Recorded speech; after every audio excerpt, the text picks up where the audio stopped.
if you are planning to step away from a role that you feel you've outgrown or you want to pivot in some way, that it can make the process feel less daunting if we are mindful about saving some of our income and put aside money for expenses and whatnot.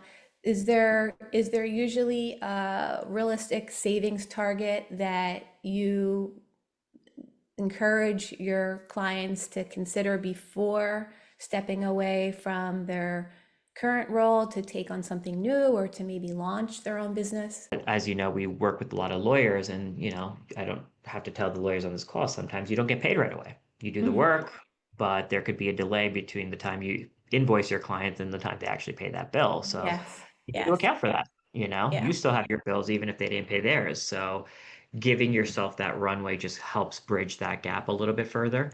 Hmm. But the other reason that people may not necessarily realize is that it just makes you a better lawyer to have that cushion.